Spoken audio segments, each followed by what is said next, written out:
8. Oh, yeah, sick.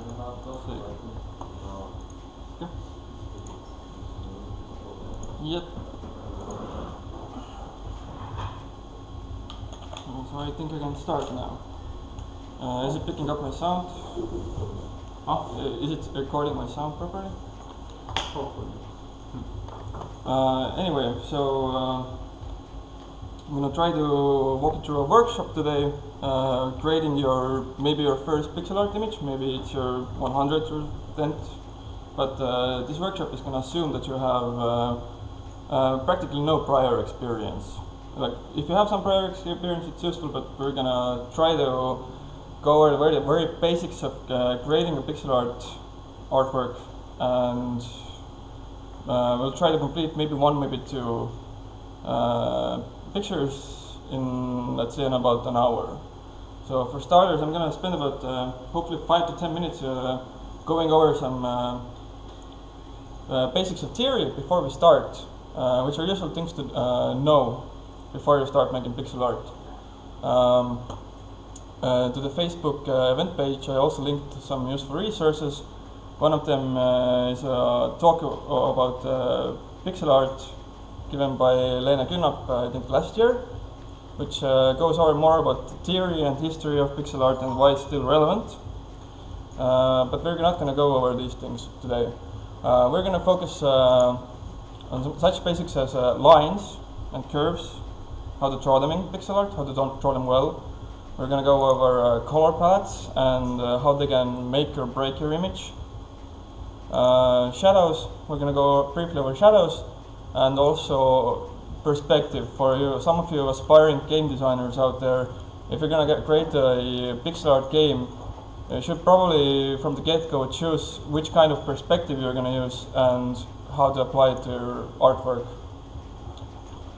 So for starters, well, what I like to do when I create a new image is I find some reference image online. For example, I searched this apple before, and either I'm going to scale it down to the size that I want to work with, or I'm going to try to create a silhouette by hand. If it's like a simple object like an apple, then you can just go by hand, and you can do that with the most basic whatever pen tool or line tool. But if you're going to create the curve of an apple, you have to be really careful about the kind of lines you draw. So if you want to give the impression of something round, you have to have this very linear.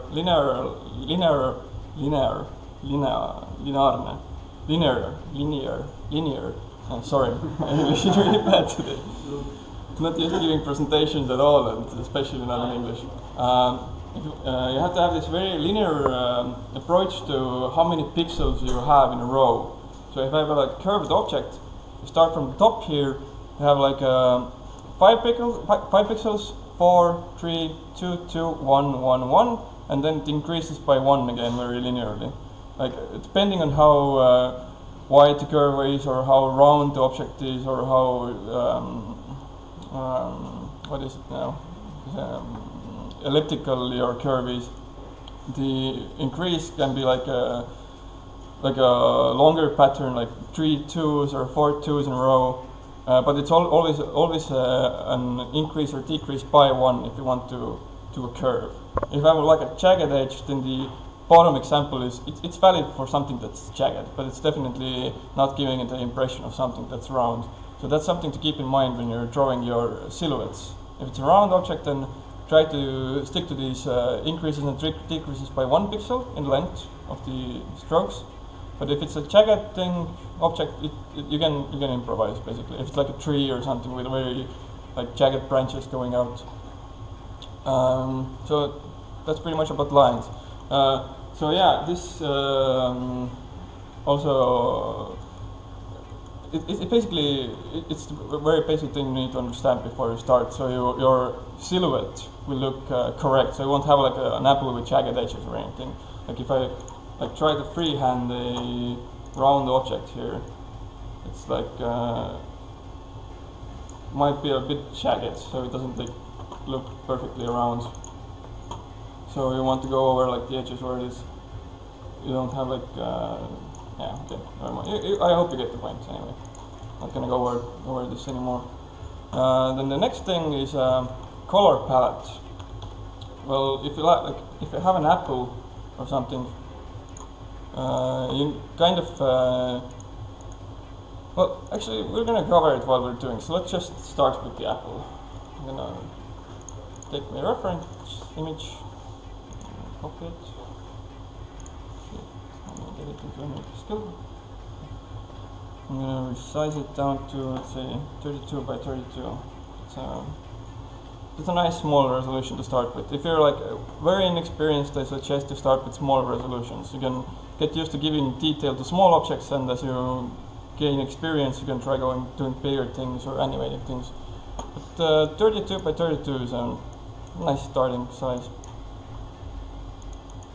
So yeah, this is like gives you an impression what it could look like. But if you want to do like in pixel art, you're probably gonna stylize some of the colors. Like most likely you're gonna. Let's start with the silhouette. I'm gonna base the silhouette on this existing picture. So I'm gonna create a new layer in the scope. Scroll it down a bit. Yeah, new layer. Make sure it's on top of the old one. I'm just gonna silhouette it out with just a black. Dark black for starters. You can use the stroke tool or the pen tool or whatever you like. I like using the stroke tool a lot. Or you can go with the circle tool and just go over with the pencil where you don't like the lines that the circle tool gives you. Like here it's kind of like not perfectly round. I want to like accentuate some of the places in the apple. Make it a bit more, like give this a hole on top of it where the stem comes out.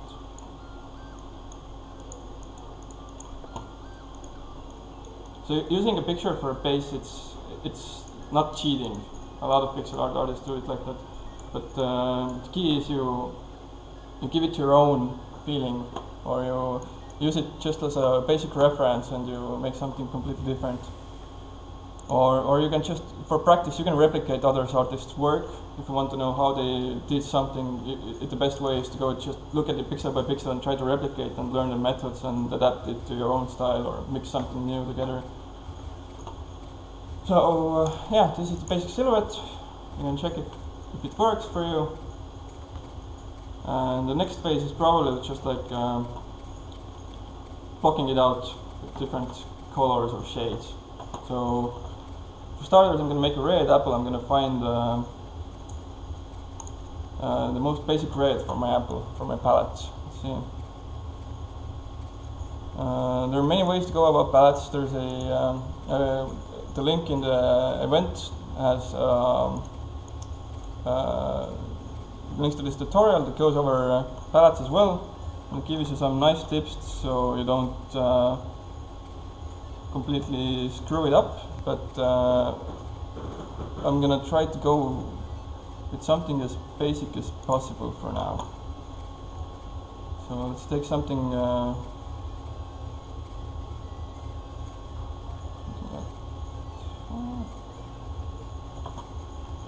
this here.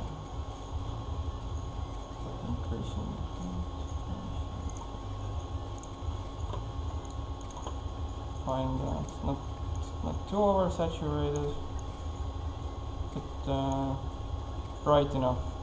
I'm gonna leave the hue to 0 so it's deep red, and fill my silhouette with it with the new color. See if I like it. I think it could be a bit more, maybe more saturated a bit.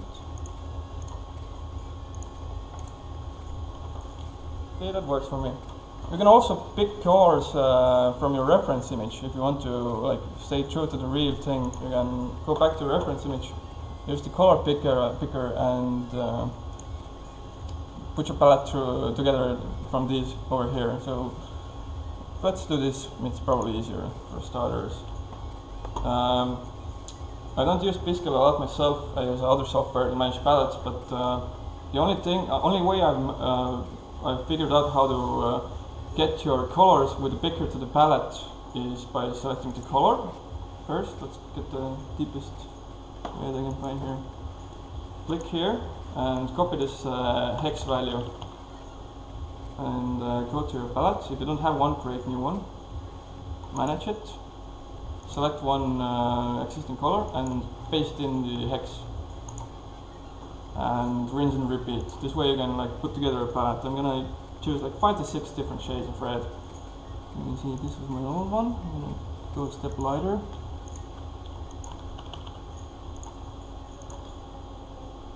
Make a new color, paste in the new hex value, save, rinse and repeat.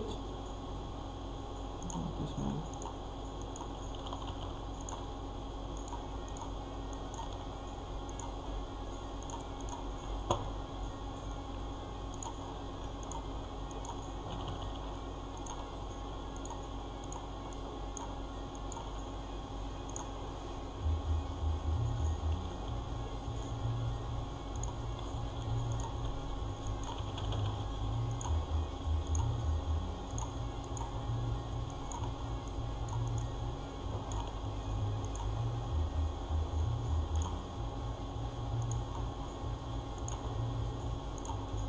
And I stick with 6 colors for the red shades. This is my red inner gradient. It's mostly linear, probably. Yeah, well, not quite. It doesn't matter. You can pick a few colors from the bitten off part. Pick the darkest one I see. You can make a new palette for the other colors, or you can just line them up in one palette. And then copy the hex value.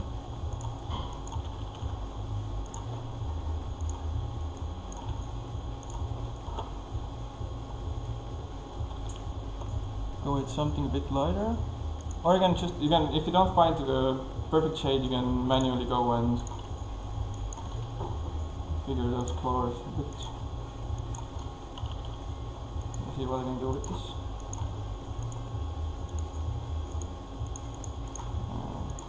Copy it properly.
How many colors do you need?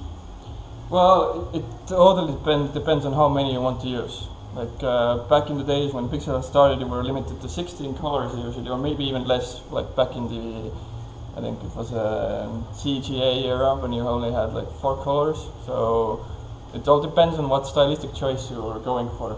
There's like a whole list of palettes you can look up online and see what kind of things you can create using how few colors. For example, like I think this is a Game Boy palette using 4 colors. So it all depends. So if you're starting out, you can just experiment with it. For now, I'm gonna go with 5 shades of red, I guess, and maybe 3 to 4. I'm gonna try to tweak this to be a bit lighter. So I'm gonna stick with this. Might need to add some other colors for the shadows later or the stem. I'm not sure yet. Let's see. Let's go with the fleshy part of the apple first. So another thing you should probably, before you start adding the shades here, should probably figure out where your shadows are gonna come from. Before I get to that, I'm gonna just outline this bit enough part here with one solid color, so you kind of know where this area is in my picture. I'll do it like this, probably. Maybe this should be red. Okay, so I'm gonna use the middle color as the base, and use 4 and 5 for highlights, and 2 and 1 for shadowy parts. And I guess I'm gonna put my light source. It's smart to figure out where your light source is gonna be. If you have a round object, you have to shade based on where the light is gonna drop on the object. There's also the tutorial I mentioned before covers this, so these are the pitfalls of shading objects. If you shade a round object like this, it would mean the light will be from edge on, like straight on it. But usually you don't have scenes like that. Maybe sometimes you have like headlights or something, then you will go like this. But this is an example of shading a cube badly. You don't like with things like that. You shade it based on the light source. So yeah, this is a good example. Let's go on. So I think I'm gonna put my light source, let's say, indicator here. Maybe like it will come from somewhere over here. Maybe with an angle like this, something like that. So based on that, I can assume the light and dark areas of my picture. I'm gonna add one more darker shade of this color.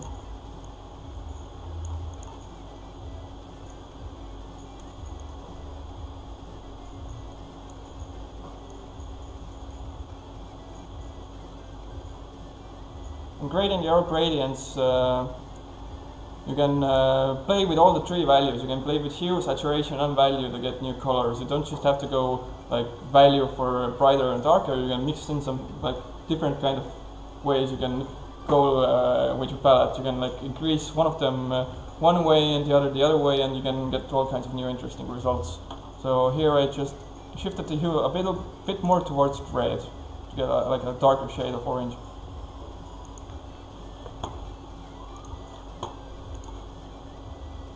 So I'm assuming these parts I'm not going to get a lot of light here.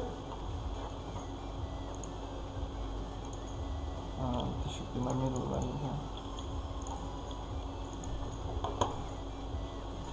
I didn't save it. Oh, I'm sorry. I forgot to save the palette, I think. Oh, I did. Okay, never mind, I goofed. Didn't notice something.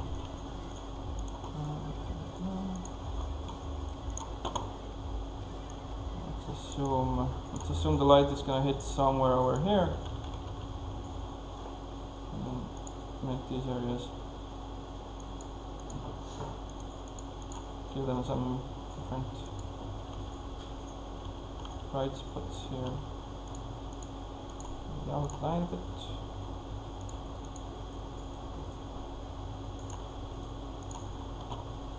It's always useful to have a pop-up window where you scale it to the appropriate size to see whether it feels right or not. So with a small image like this, something in the corner of your screen, you can just click this button here. It can open preview and pop-up, and you can resize it accordingly. I think it probably, I'm not sure if it snaps to, but I think it snaps to like, some normal scales. This should be, I'm not even sure. I think it's scaling it a bit, so it's not completely 100% here.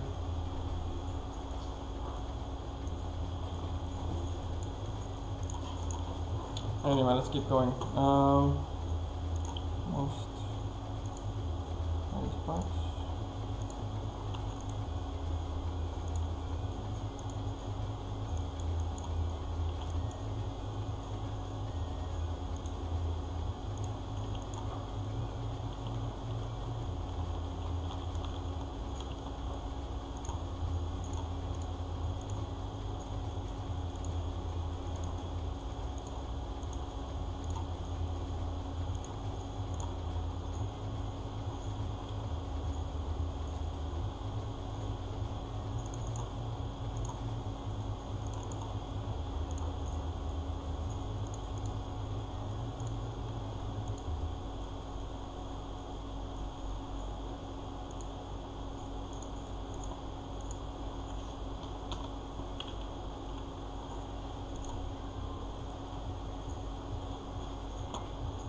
Okay, so now for the apple.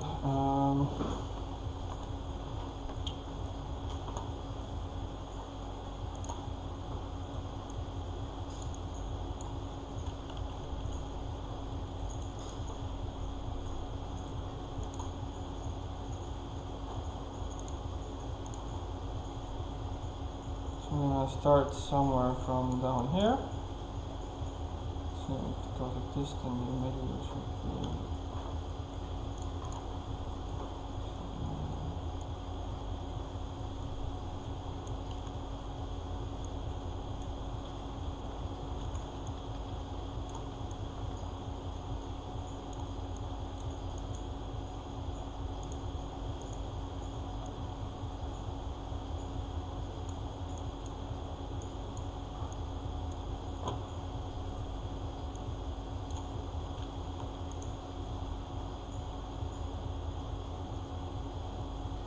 Oh, kind of. Not perfect, but maybe kind of.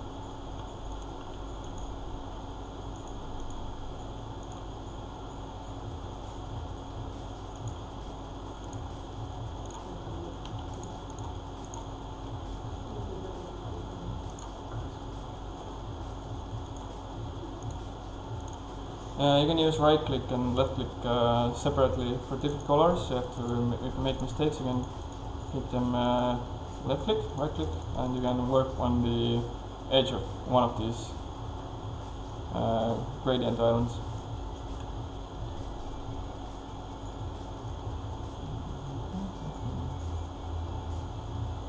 Shading doesn't feel perfect for me right now. If something doesn't feel right, just look at the smaller preview.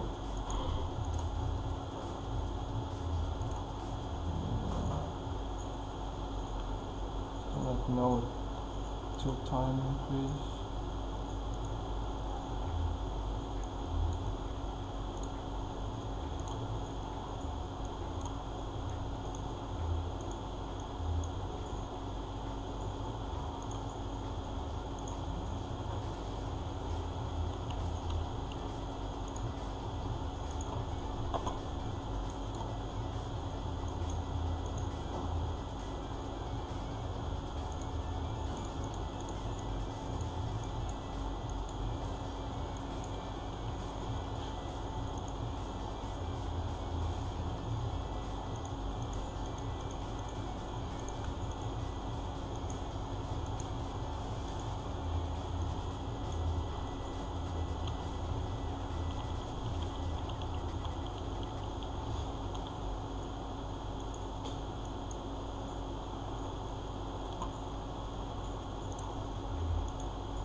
So yeah, something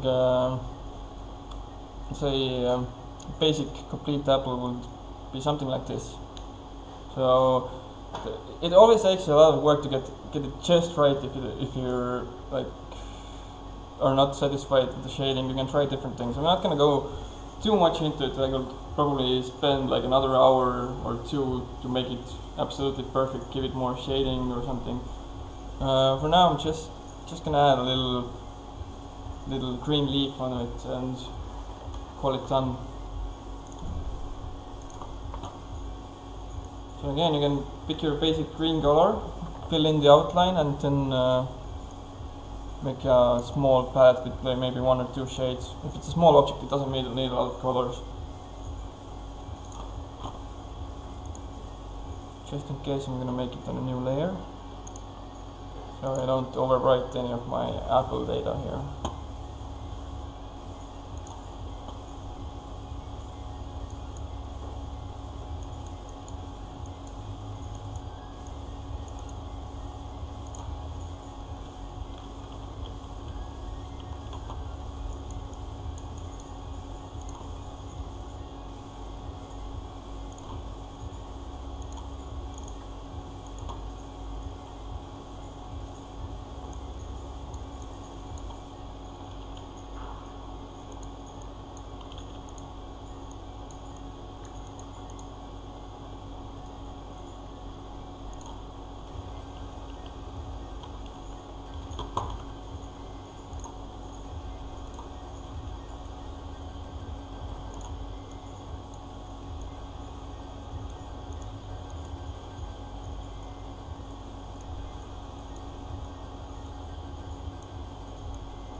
What's the trick with the shading?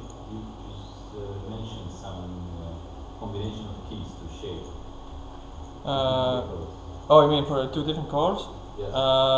You can just, if you have a palette here, you can right click for one color and left click for the other color, or you can do it from here. You can like use the color picker, the shortcut is O, and you can use right click to pick one color and left click to pick another color.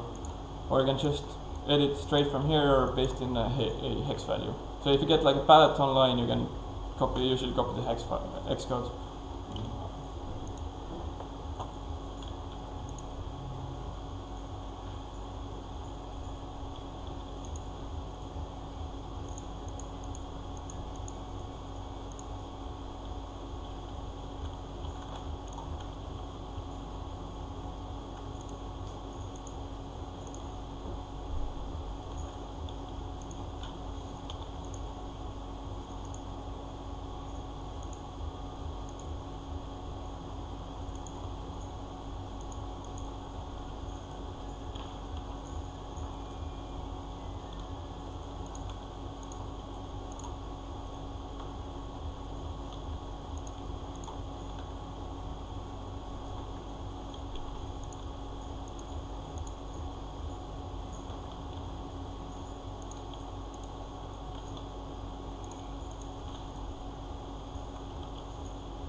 yeah, I would consider this a finished, simple pixel art image.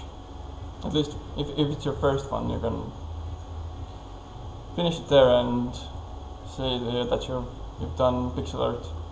How many viewers? Do you have any new viewers? Do we have any new viewers? Okay.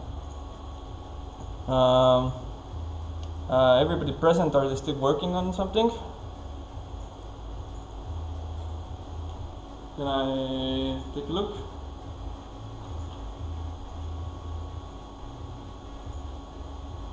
Oh, very nice.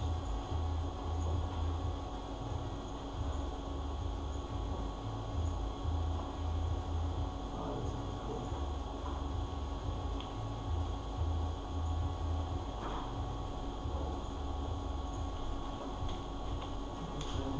Minimalist, very nice.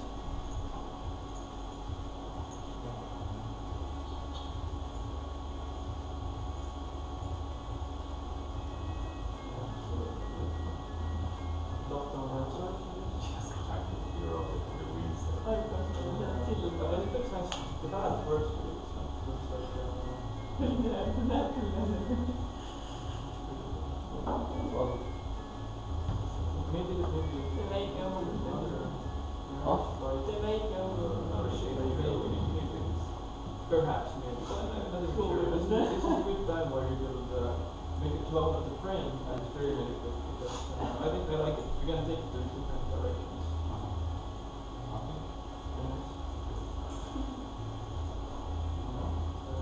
The big resolution though, the bigger the resolution you make, the more apparent it becomes.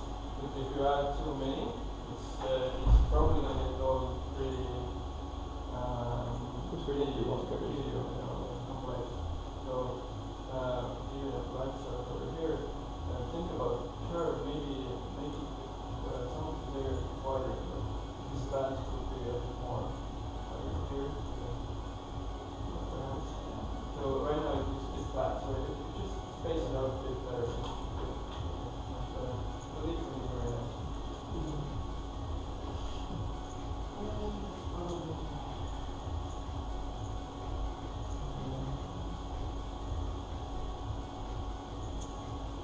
Okay, so most people seem to have gotten pretty far with their Apple, so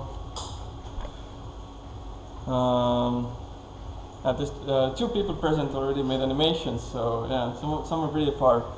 I think if you have another half an hour, maybe we can do another one. Something. Okay, so I'm gonna try something different now, something that's very close to my heart. I love drawing guns. I'm gonna show you some guns I've drawn. Let's see where they are. I uploaded something I made when I was 14 years old earlier, so let's see if we can find it. That's great. So I have a very specific method for making these things, so I was like, maybe I would go over and try to do something similar for this workshop. So yeah, this is what they look like. This here is inspired by one of my favorite games, Unreal Tournament. This one over here. This is also, you can see the curve thing applied here, where the curves can go linearly increasing. And if you do it like linearly, you can avoid jagginess in the look. Anyway, so this is a good way to do the blocking method, or as I call it. Maybe there's probably a different name, but I call it the blocking method. So for starters, let's find something mechanical, maybe a car, maybe a plane or a gun or something. I think I'm gonna take a gun, let's see.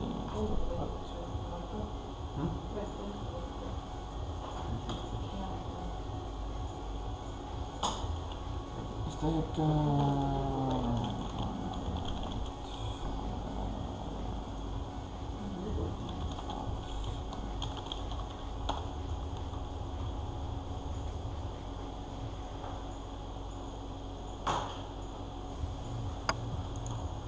plenty of things going on here. Let's take this one.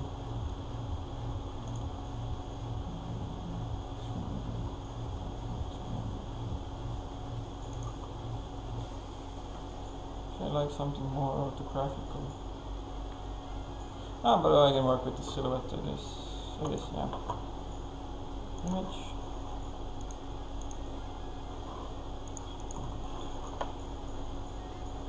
And if you have an idea of how big your canvas is going to be, you can start out by resizing to whatever size you like.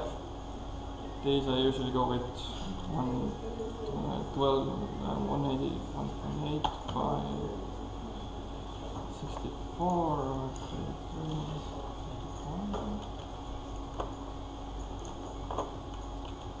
I have a question. I have 4 frames of animation for automatic run.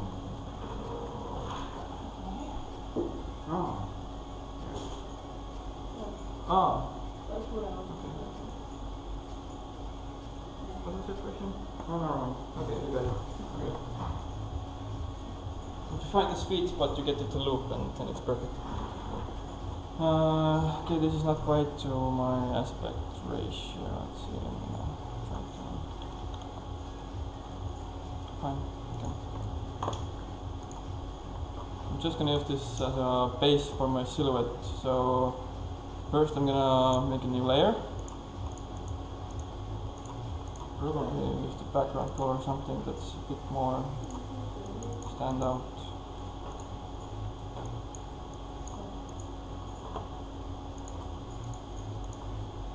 Oh, we'll go with this, okay.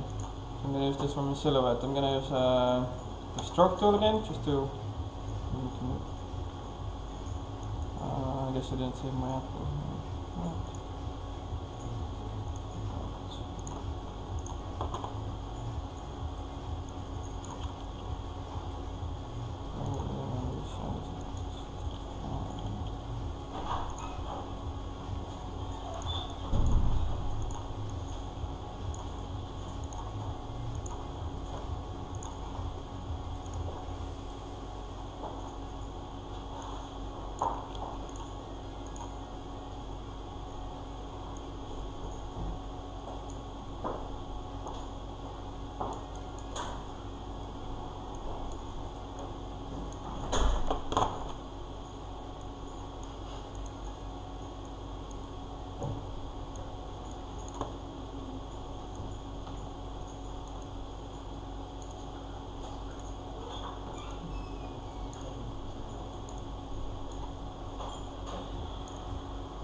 If you're basing a silhouette on something, you can always improvise a bit. You don't have to go exactly pixel by pixel, because there is always scaling issues if you use this method.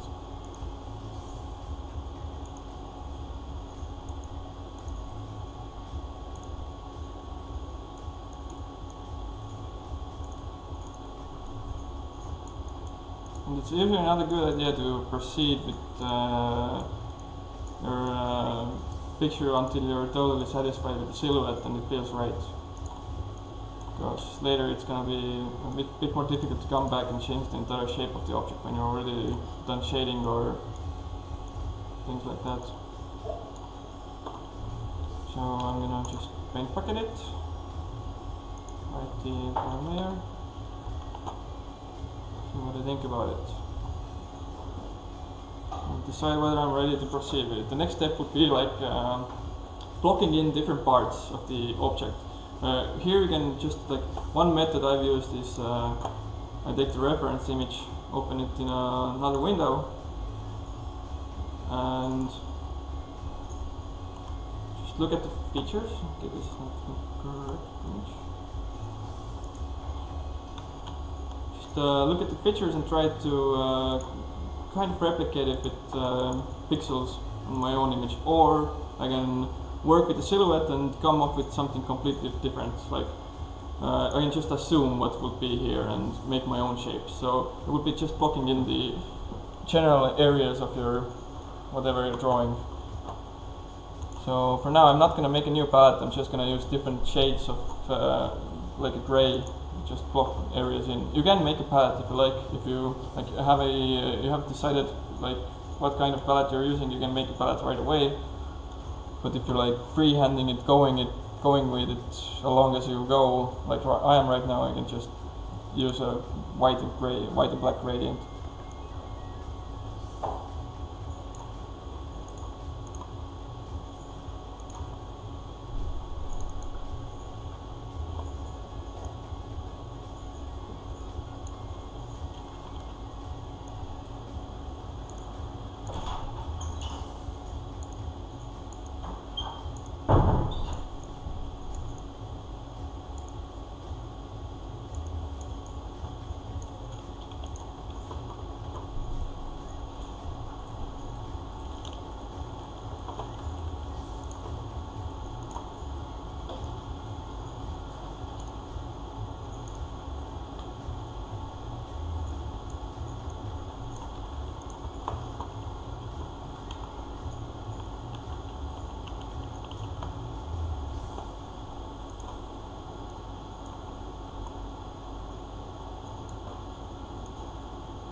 scale it down for time constraints. Shading a bigger image takes longer time.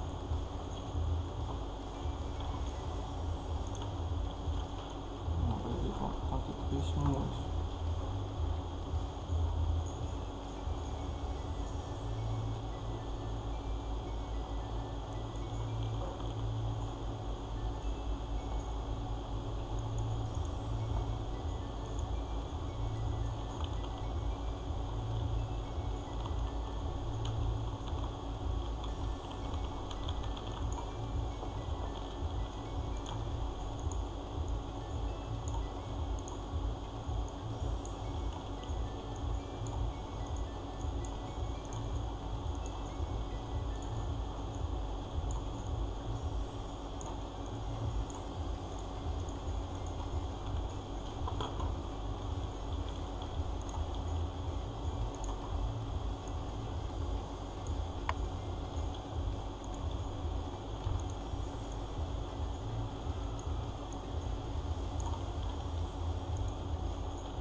Okay, with basic blocking in done like this, I have a rough idea where I wanted different detail areas of my picture to be.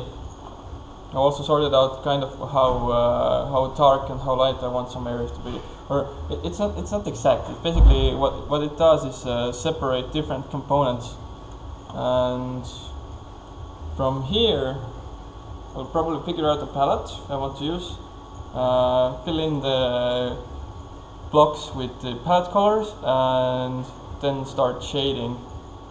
Depending if I want to use some different software, I would probably use some kind of a light and darken tool or dodge burn and just increase or decrease brightness in certain areas by small amounts. Pixel has a similar tool built in, but it doesn't really have much control over how much you can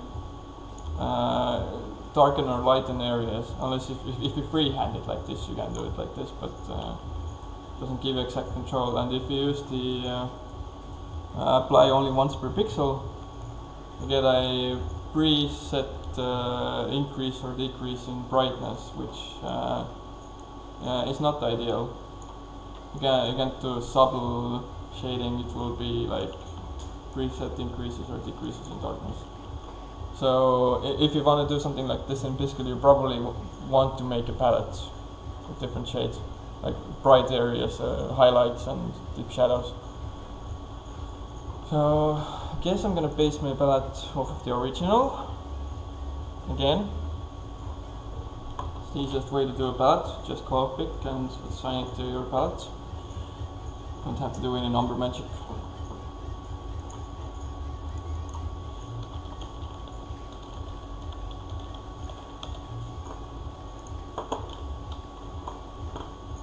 So again, try to identify the lights and darks of any particular ramp you want to use. Like if you want to use this green here, find the darkest green and the lightest green, and try to get a good ramp for the colors. Like again, I identify 3 different colors here. It's green, this kind of muddy brown orange thing, and this metallic kind of grayish brown here. So I'm gonna try to make 3 ramps.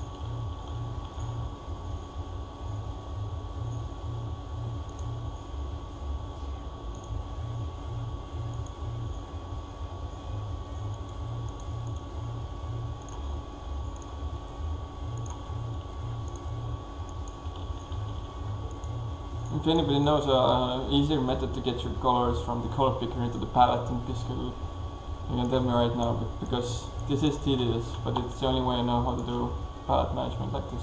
Like straight from the image, at least in this app.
se olisi digilähetöinen, mikä se oli.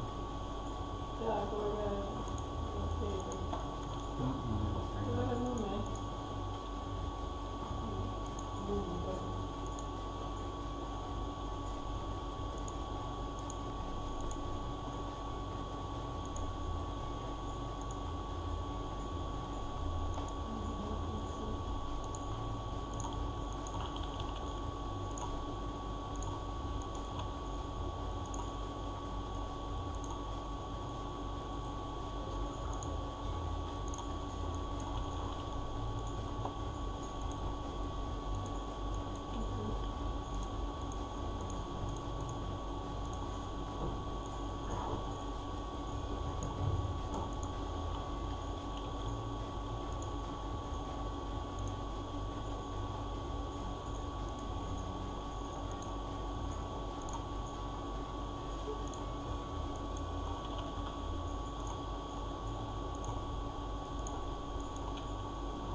Start by blocking unit, software shadow here, use some basic gradient, start putting shadows. You'll probably do it. Maybe leave that to him. Logic for the tooltip as well. All the mobs over here for the tooltip. If you use this, you can play what only wants to do on the chip, but you don't get to choose how much it does it. It's like really basic mod.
Okay, I think I'm gonna stop with my blocking example here.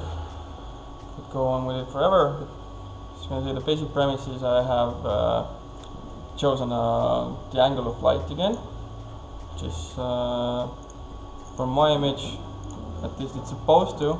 It's not always perfect, but it's supposed to come from up here, kind of on a 45-degree angle. So surfaces that these are the extremes that I'm gonna use the light shading, and like these are the extremes where I'm gonna use dark shading. And you have some middle ground colors here and there if you want. You can experiment. It's different ways. This is one of the most basic examples. This is kind of a boxy thing. If you draw something boxy, you can get away with something like this. Of course, there are better shading techniques. You can look online and see how other people have done something similar, and adapt shading techniques from there to improve your image.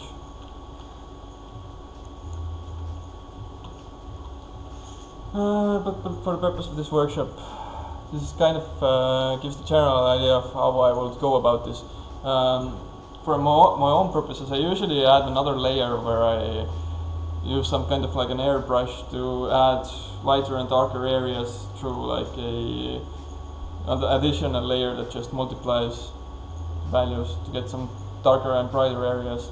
For example, on the images here, if you zoom in enough, you should be able to see these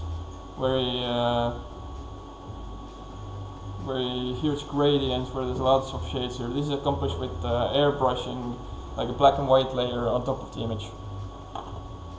So this is an additional thing you can do for shading.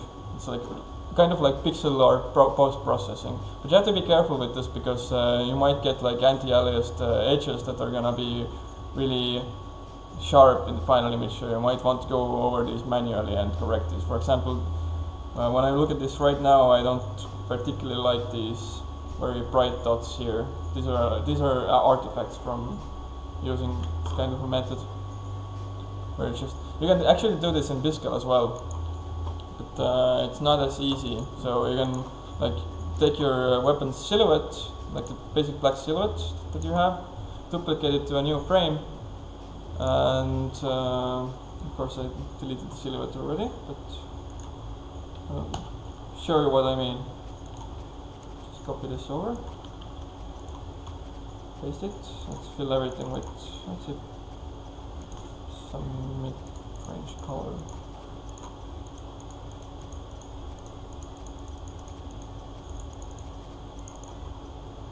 Let's set the opacity zone to 1. Now you can use the light and the darken tool, for example.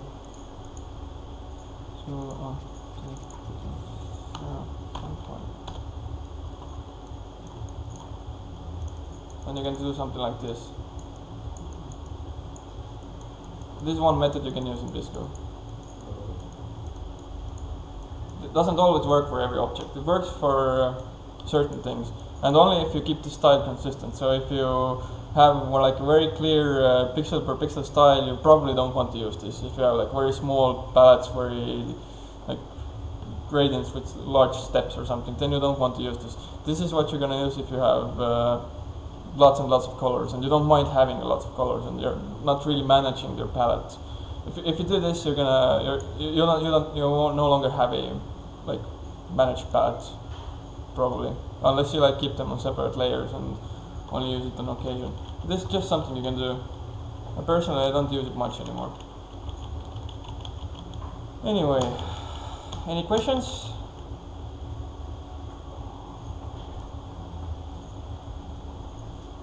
Let's just take a look around, see where I'm here. Nice. Yeah, this is awesome. There's a picture underneath it. Very cool.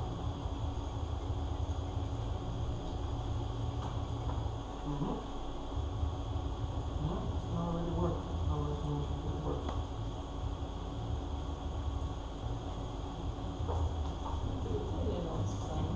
Very nice. Minimalist, enough colors to give away the Some places might have a bit work, but otherwise it works very nice.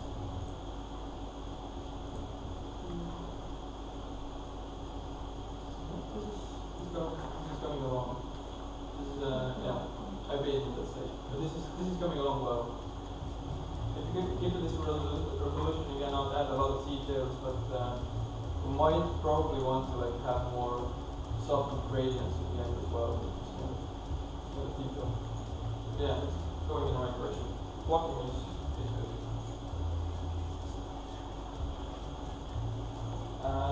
Yeah, this is nice. The smaller resolution is always easier to work with. Very nice. It's a little bit of work here and there, but it's going along well.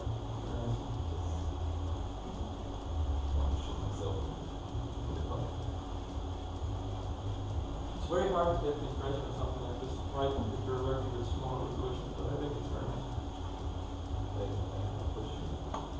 How do you choose? Did you said that you choose already your palettes?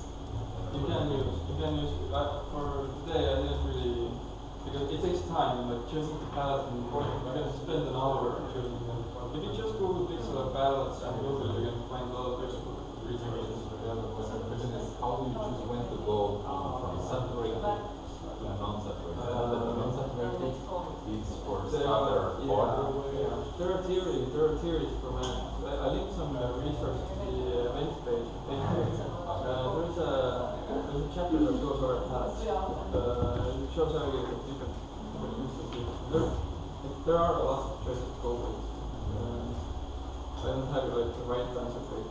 Yeah, it's a bit It's a difficult question, yeah. It's like it's something that I struggle with a lot as well. Like a palette can really make or break a picture. But I like this one. This one has nice colors. They contrast really well together. try to identify what makes the nice also for animating as an asset can also work very fast. Yeah. The smaller picture is easier that way. Unless it's like rotating a lot. Then you have trouble with it. If you want to rotate smaller pictures, it's really People like that try to instead of it's not another 3D. Some people also very control. yeah, this is very nice. So, if there's no further questions, then I think we can end it here. Thanks all everybody for participating, and I wish you a good evening. Goodbye. I'm going to stop them.